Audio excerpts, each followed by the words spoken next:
Okay, a couple of things at the top, and then we'll get right to it. Mike. Mike's right here.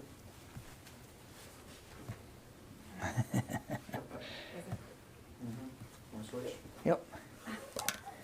This was just working 5 minutes ago. Thanks. Technology. Okay, I think you're aware that this afternoon the Secretary issued a memo directing the Department of Defense to provide him with a civilian harm mitigation and response action plan within the next 90 days.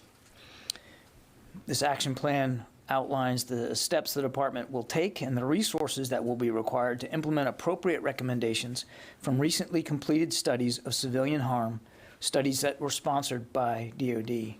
The protection of civilians remains vital to the ultimate success of our operations. And as the Secretary has noted on more than one occasion, it is a strategic and a moral imperative. The memo, if it's not posted right now, it will be posted very, very soon. I know that you guys have been able to talk to some folks about it, so I'm happy to engage questions on it as we go forward today, but I do encourage you to take a look at it. Now, some of you may also be aware, but the department has issued guidance pausing all activities related to processing civilian vaccination exemption requests and any disciplinary actions for failure to become vaccinated for federal civilian workers. This guidance ensures compliance with the nationwide preliminary injunction order issued on Friday, the 21st of January, by the U.S. District Court for the Southern District of Texas. This injunction does not extend to military members or to the department's other force health protection measures such as masking, testing, physical distancing, and travel limitations. And then finally, yesterday marked the beginning of exercise Keen Edge 22 with members of the Japan Joint Staff, U.S. Forces Japan, and U.S. Indo-Pacific Command. This annual bilateral exercise is designed to deepen relationships between the U.S. and Japan and to improve interagency coordination, combat readiness, and interoperability between our two nations. It's taking place from the 26th of January through the 3rd of February. And the primary exercise locations are Yokota Air Base, Headquarters U.S. Forces Japan, Ministry of Defense in Tokyo, Japan Self-Defense Force Headquarters, and Camp Smith, Hawaii, U.S. Indo-Pacific Command Headquarters. Keen Edge is a regularly scheduled exercise that achieves mutual security objectives and and strengthens U.S.-Japan military interoperability. And with that, we'll go to questions. I think, Lita, you are on the phone, if I have this right. Yes. Thanks, John. On Ukraine, a couple of questions, please. Are you still going to be able to release the units that will be heading to for the NATO response force, and to give us an idea of what percentage of those are in the NATO response force and how many or what percentage perhaps are going to be sort of unilateral support to allies? And then secondly, can you, both the Secretary and the Chairman yesterday spoke with their Polish counterparts. Is Poland a priority in some of this military troop decision-making? Will you be sending additional troops to Poland? Thank you. Yeah, so as you know, we talked about the Secretary did place a range of units in the United States on a heightened preparedness to deploy. I can say that today that these units include elements of the 82nd Airborne Division based at Fort Bragg, which regularly, I think you all know, maintains high readiness, as well as elements of the 18th Airborne Corps, also based at Fort Bragg, and some elements at Fort Campbell, Kentucky. Additionally, from Fort Campbell, elements of the 101st Airborne Division, and from Fort Carson, Colorado, elements of the 4th Infantry Division have also been placed on increased readiness. Now, we were not going to, and we don't intend to provide an exhaustive list of every unit that's being placed on prepare to deploy orders, but I can say that other units that will now have an increased readiness posture include elements from Fort Carson, as I said, Davis-Monthan Air Force Base, Arizona, Fort Hood, Texas, Joint Base Lewis-McChord, Washington, Fort Polk, Louisiana, Robbins Air Force Base, Georgia, Fort Stewart, Georgia, Wright-Patterson Air Force Base, Ohio, and select additional locations in the United States. These units, all told, include medical support, aviation support, logistics support, and of course, combat formations. I want to just underscore one other note, and that is, as I said many times earlier this week, these forces are on a heightened preparedness to deploy. They have not been activated. As to your other question on the percentage, I don't have that, but as I've said before, the vast majority of the troops that the Secretary put on Prepare to Deploy are, in fact, dedicated to the NATO response force. And if and when they're activated, we'll be able to provide more specific detail in terms of breakdowns and numbers going forward. On your question about Poland, he enjoyed his conversation with his Polish counterpart yesterday. Lots to talk about, as you might imagine. I don't have any specific decisions with respect to U.S. force presence or posture to read out here today, but rest assured, if there is something like that to be able to speak to and to announce, we'll obviously do that. Jen. John, President Zelensky has said that he's grateful for military aid, but he's not getting what they've really asked for, which is air defense systems, anti-aircraft missiles, the kind of things that could take on the Russian Air Force, not just tanks and ammunition on the ground. Why is the Pentagon refusing to send that kind of weaponry to Ukraine when it's such a crucial time right now as they prepare to defend themselves? I would tell you, I mean, Jen, we talked about the fact that we had an air and missile defense assessment team over there not long ago, in the last month or so. And they had extensive conversations with their Ukrainian counterparts about those very kinds of capability concerns. This is an iterative process. It's ongoing. We've already sent over 3 shipments. There are more coming. I'm not going to get ahead of all that, and I'm not going to speak with great specificity here in terms of the exact systems that are being provided to Ukraine. We are in constant communication with them about their needs and capabilities, and I suspect that those conversations will continue. So when are those weapons going to start arriving? I'm not promising any specific weapon here from the podium or a timeline for it. We have shipped already 3 packages in this latest drawdown package to Ukraine. There are more coming, I suspect in fairly short order, and we're specifically not detailing every item that are in these shipments. I think you can understand why we would want to be careful about advertising publicly the kinds of capabilities that were given to Ukraine, given the size and the scale and the capabilities that are arrayed against them on the other side of their border. It just seems like this is the 11th hour. What is taking so long? There's no 11th hour here, Jen. We've been providing, in the last year alone, we have provided many millions of dollars worth of capabilities to Ukraine, 60 million just over the course of the spring, and then in December, President Biden authorized another 200 million. And that's on top of work that 2 previous administrations have been doing to help bolster the self-defense capabilities of the Ukrainian armed forces. So there's no 11th hour here at all. We've been watching this build up over time. That is why we got the 60 million there. We are actually looking at ways we can accelerate some of the shipments that are to come as part of this $200 million package, because we see the continued buildup by Russian forces in the western part of their country and in Belarus. But I take issue with the idea that this is sort of 11th hour Hail Mary pass throwing stuff. I don't know how you can take issue with the 11th hour when there are senior leaders here and the president have called a Russian invasion imminent. The fact that it is possible that it's imminent doesn't mean that we just woke up to the fact that they had been building forces. We've been talking about this now for a couple of months, what we've been seeing on the ground. And there have been lots of conversations with us and our NATO allies, as well as our Ukrainian counterparts. We've read all those out. You can go back and look at the readouts. I mean, it's not like any of this came as some sort of shock, but we have, as we've continued to see the accumulation of combat power, and as we have now seen that so far anyway, Mr. Putin has not elected to to de-escalate.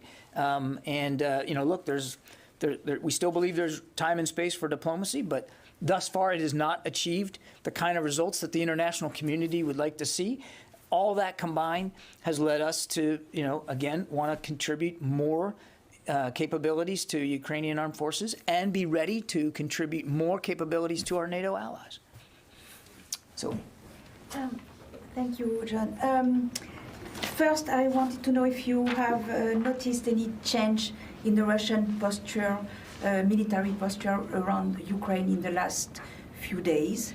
And then you said Tuesday that all the 8,500 troops were coming from US, but Secretary Blinken said yesterday that they were coming from US and some were stationed in Europe. So I wanted to know exactly what is what. And what is the proportion of combat troops in these 8,500? Yeah, I'm not going to get into a breakdown. I've gone and given you as much detail about the forces that the Secretary put on prepare to deploy orders that I'm comfortable doing right now.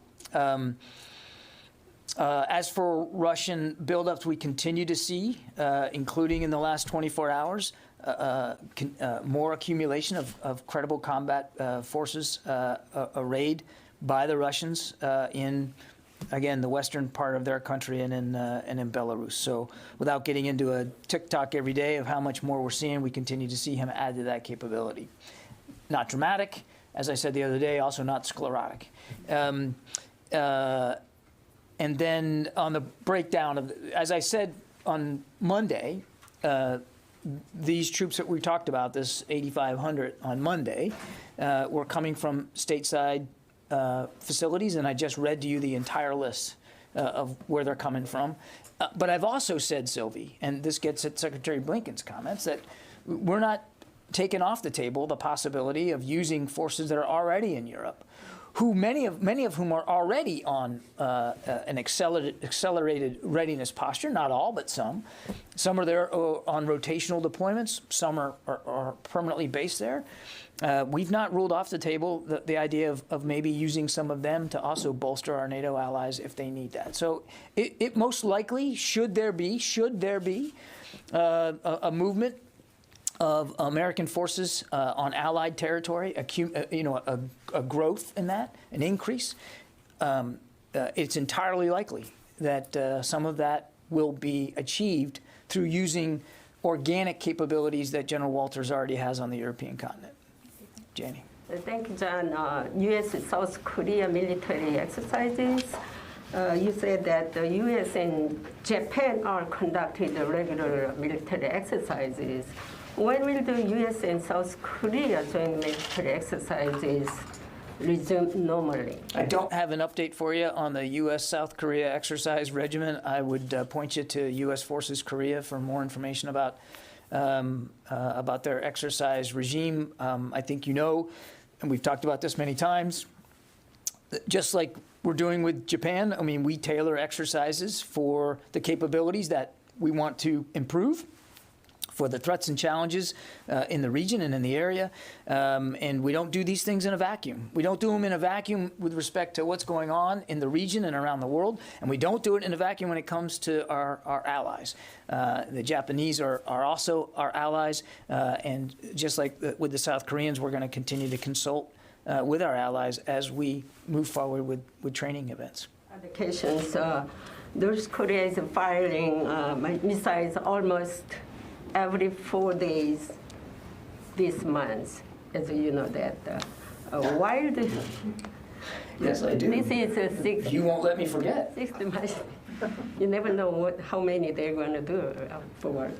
While the United States focus on the Ukraine crisis and the possibility of China's invasion of Taiwan, and North Korea provocative actions are helping China and Russia. My question is, how is the United States win-win strategy working in response to these multiple aggressions? Like win-win strategy U.S. have, I think, way before the former Secretary Rumsfeld had this kind of strategic win-win if other areas together have some conflict, you can win both. You mean like the old construct of being able to win two major wars and yeah. So, Do you have different names or what?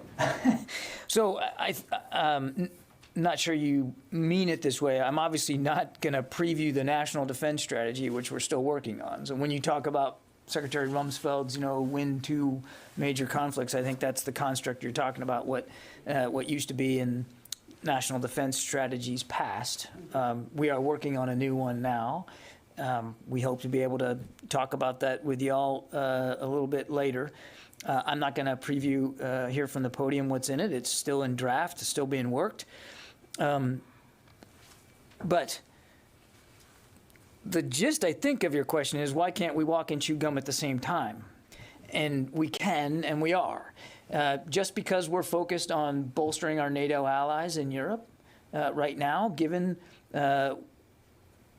the worrisome accumulation of combat credible power by the Russians in and around Ukraine, doesn't mean that we aren't still focused on the pacing challenge that China represents to the department. You've heard the Secretary talk about that. He continues to have regular drumbeat meetings, which he chairs, on the China pacing challenge and exploring operational concepts for how we can better meet that challenge.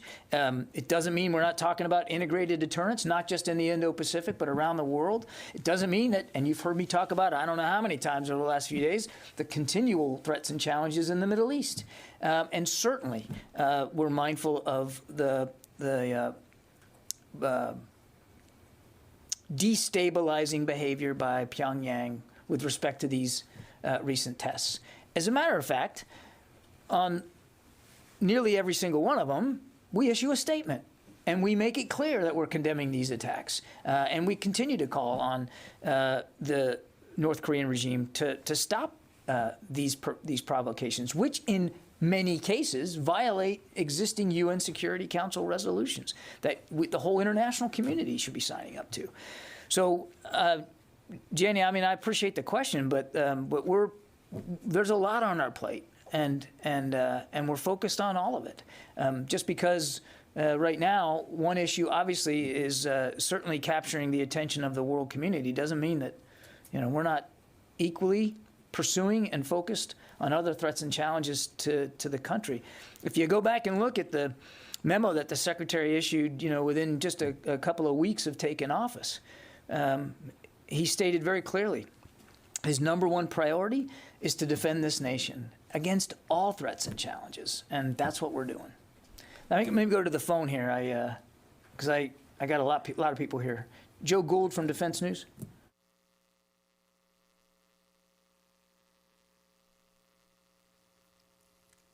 Okay, nothing heard. Jared Suba, Al Monitor. Hi, Mr. Kirby. Just wondered if you could tell us a little bit more about this directive from Secretary Austin on civilian casualties. How does this build upon? Does this incorporate any conclusions, or how does this relate to the previous inquiries pushed by previous Secretary Mattis and Esper? Thanks. It's informed by the work that has gone before, clearly, by both Secretary Mattis and Secretary Esper. But I would say, just philosophically, even before that, I mean, you have to remember the Secretary was a ground commander in Iraq and Afghanistan. This is not an issue that he's not familiar with.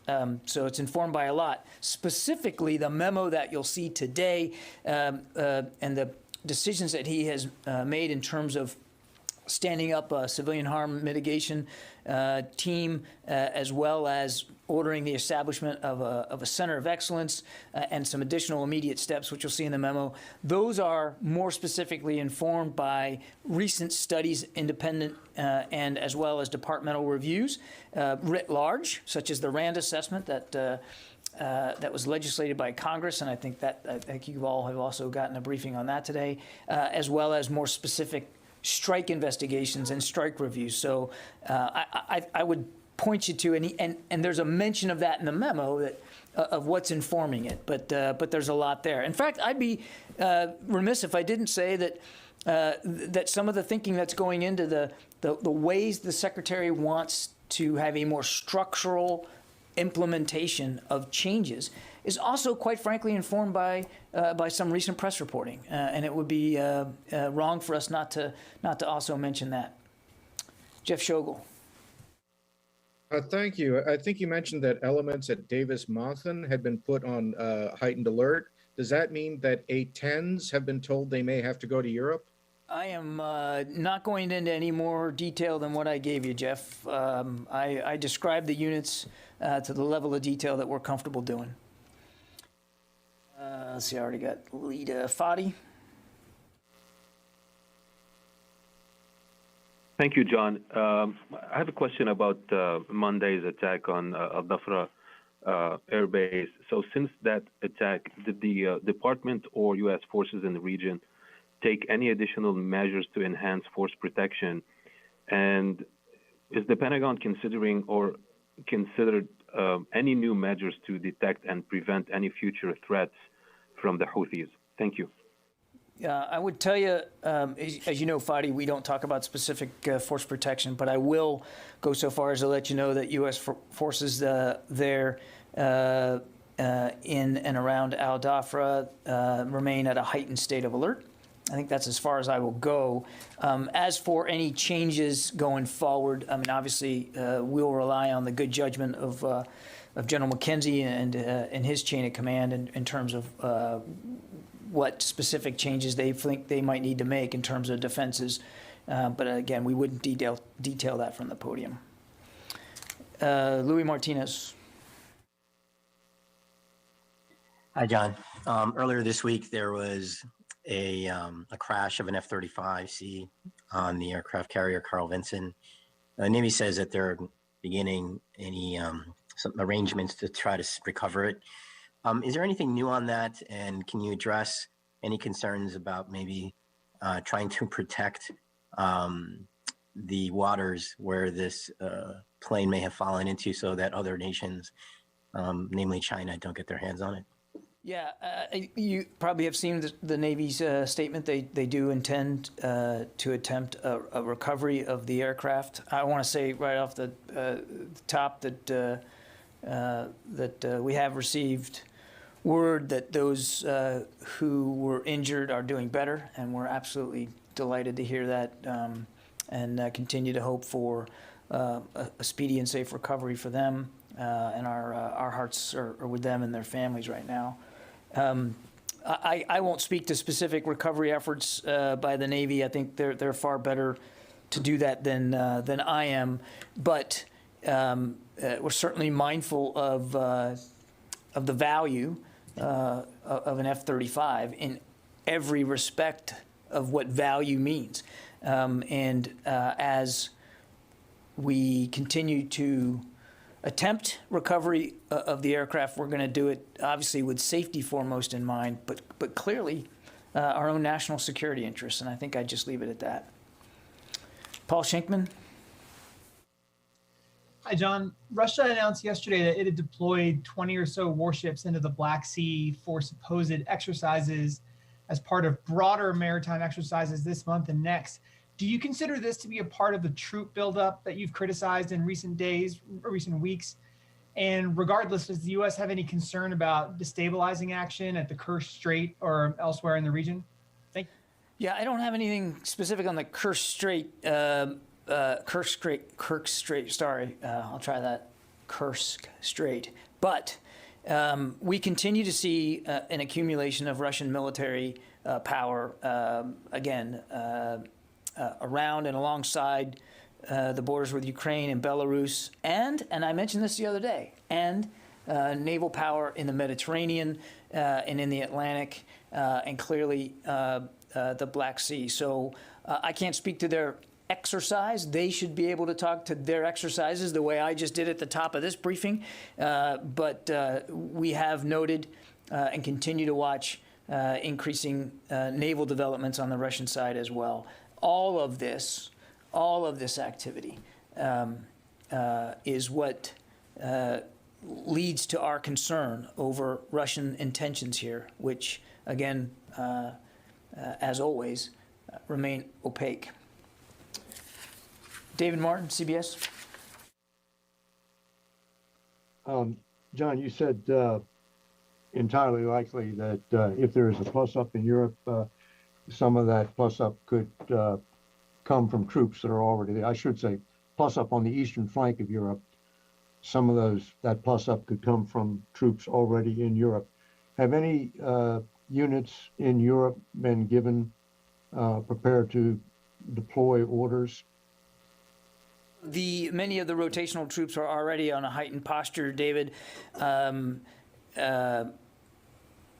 I believe that General Walters is taking prudent steps to make sure that if we need to move forces from inside Europe to other places in Europe, in Allied territory, that he's ready to do that. The prepare to deploy orders that I spoke about the other day, again, were confined to U.S. domestic units. But as I said to Sylvie, we're absolutely not ruling out the possibility that forces in Europe could also be moved in to help bolster the capabilities of NATO allies. And again, some of these units are already on a heightened state of readiness. I don't know of specific orders that General Walters has given to increase the readiness posture of other units in Europe. But again, I just want to go back to a core principle here. We take our NATO commitment seriously, and we're going to be consulting with allies as we have been, certainly in coming days. And if there's ways in which we can help bolster their capabilities to help their defensive postures, we're going to take a serious look at that. And not all of that has to come or necessarily will come just from stateside. Yeah, Tom. John, good afternoon. I have three quick follow-ups to questions asked earlier. One, on just what you said about General Walters. Does he have the ability to put troops on heightened alert without the Secretary doing it? In other words, Secretary Austin did the orders for here. General Walters can do that under Europe? As the combatant commander at European Command, he can move forces around intra-theater at his own discretion, yes. Okay. I think, though, you can understand that when we're talking about an issue of this importance, that there is a constant dialogue between General Walters and the chairman of the Joint Chiefs as well as the Secretary. So I wouldn't expect there to be any surprises. The Secretary can also order posture changes in Europe because he is at the top of the chain of command. So it's, I know we like to, not you, but some people like to just, go to what exactly can the commander do without permission. There are things he can do, but again, with a situation like what we're talking about today, there's a lot of cross-pollination and talking. I wasn't trying to do this. I know you weren't. I just wanted to make that point. And the other two follow-ups real quick. On the F-35 that Louis brought up, Chinfo was a little bit opaque in responding as to whether that any other nation can actually get the F-35. It's under my impression that that's U.S. territory, U.S. property, and no one else can sort of salvage that. What's your understanding of that? I'm not a lawyer, but it is U.S. property, and the Navy is going to make an attempt to recover it. Okay, and finally, one of Jen's questions regarding anti-aircraft weapons, and you don't want to disclose everything. In the briefing earlier this week, you said one of the key reasons troops may go to Eastern Europe to bolster our allies there is to show the Russians the determination and to sort of dissuade them perhaps of adventurism. Would not the Russians knowing that there's some anti-aircraft weapons aiming at their potential planes help dissuade them from attacking? Look, there's lots of things that we would like to dissuade them from doing what they clearly have the capability to do. And I'm not going to speak about specific systems. I just won't do that, Tom. But the United States has been nothing but clear about the importance of Russia not conducting another incursion into Ukraine and the consequences that would come from that. At the same time, we have two other responsibilities that we take seriously. One is, of course, to NATO and to our Article 5 commitments inside the alliance. And number two is to helping through security assistance, helping the Ukrainian armed forces better defend themselves. We are just at the beginning of a whole new package of assistance material. As I said, there's been 3 shipments. There are more that'll be coming. We're trying to see if we can accelerate them. We're not going to detail what is in each and every shipment, but there will be both defensive and offensive capabilities inside those shipments. Mike. Yeah, John, about the NATO response force. So I'm interested in it as an organization. Who will command it? I know it's under the control of SACEUR, but who actually will command it? I want to go back. When I said defensive and offense, what I meant was lethal and non-lethal. But poor choice of words on my part. But there are In the shipments, both lethal and non-lethal assistance. both offensive and defensive. Well, all designed to help Ukraine defend itself. Sorry, Mike. That is what I meant to say. I'm glad I had a chance to correct that. So who will command the NATO response force? Is it an ad hoc unit? Is it like a permanent unit with a structure and a location, or is it an ad hoc creation that gets sort of formed as it's needed? Or? Ultimately, it's under the command of SACEUR, in this case, General Walters. It has not been activated, and so the exact C2 relationships, I think, have yet to be worked out, and in the case that we get there, Mike, that's really a better question put to our colleagues at the alliance. It's an alliance structure. That France is going to be. I don't think they've gotten that far yet, since it hasn't been activated in terms of what the chain of command is going to be. That they control it this year, and again, Mike, you're asking the wrong guy. I'm not an expert on how the NATO response force is activated and what the C2 looks like, command and control looks like.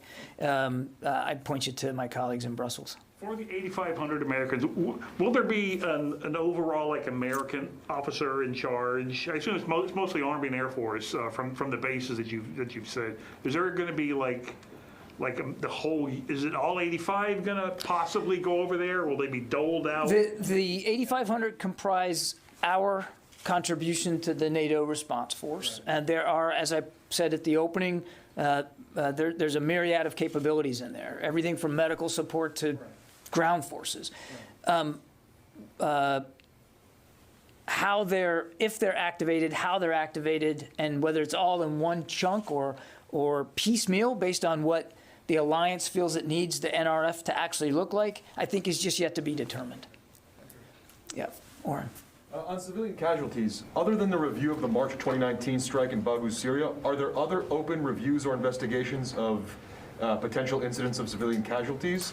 And was there any review opened up after the recent U.S. and coalition strikes related to supporting the SDF near Hasaka prison? I'm not aware of any other open investigations or reviews of allegations of civilian harm, and that would include the ongoing operation right now in Syria around the Hasaka prison. Yeah, Ellie.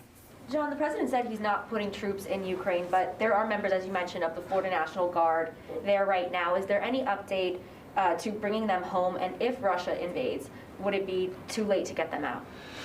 There's been no decision at this point to change their mission or their status, their posture inside Ukraine. The members of the Florida National Guard are still there in an advisory and training capacity. As I've said many times, their safety and security remains a paramount concern to the Secretary, and if and when we believe that for that safety and security, a decision needs to be made about moving them, the Secretary will not hesitate to do so. We are in constant communication with their chain of command, certainly with General Walters, about his assessment of what's going on the ground. I wouldn't get ahead of decisions that haven't been made yet. But again, their safety and security is going to be a chief concern for the Secretary, and we're going to take their protection and their safety very seriously. It is not a very big number. I think it's around less than 200.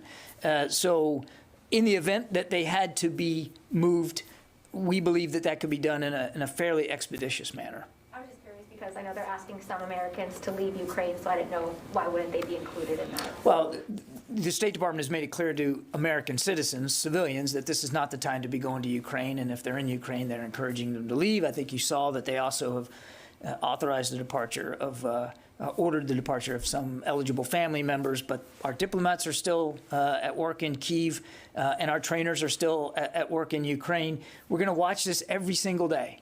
I can't speak for my State Department colleagues, but here at DOD, if and when the Secretary decides that it's time to move them out, we'll do that. And again, the numbers are not that big. This would not be a huge undertaking to do. And if it makes one more, the number two at the State Department projected yesterday that there could be an invasion by mid-February. Are you seeing that same intelligence? And if so, how are you making preparations around that intelligence? I'm not going to speculate on timing. We've always said, and said for quite some time, that another incursion by Russia could be imminent. And imminent means imminent. So we're watching this every single day, and I think I'm just going to avoid the temptation to guess as to what the timing would be. The only thing I'd add is we still don't believe that there's been a final decision by Mr. Putin to launch another invasion. We still believe here at the department that there is time and space for diplomacy. I think you saw Secretary Blinken, they talked about this just the other day, and the State Department has, in fact, responded with some written responses to the Russians, and so we're waiting to hear their feedback on that. So we still think there's time and space for diplomacy. I think, obviously, that's the preferred path here, to de-escalate in a peaceful, calm way and destabilize without any shots being fired. But we're watching it every single day. Hey, John, sorry to interrupt, but you said to Ellie that it's imminent, and you said to Jen it's possibly imminent. Which is it? Imminent. Okay. Thank you. But by imminent, I don't mean I'm telling you it's going to happen tomorrow. We've long said that an incursion could be imminent. That's why I like to make sure we're speaking the same definition. I think that's always a good idea, Tom. But again, we're not going to be predicting here from the podium. We still believe there's time and space for diplomacy. We'd like to see a de-escalation. We'd like to see those troops go back home, and we'd like Mr. Putin to take the right steps to de-escalate the tensions. Okay, I think I got everybody. Thanks very much.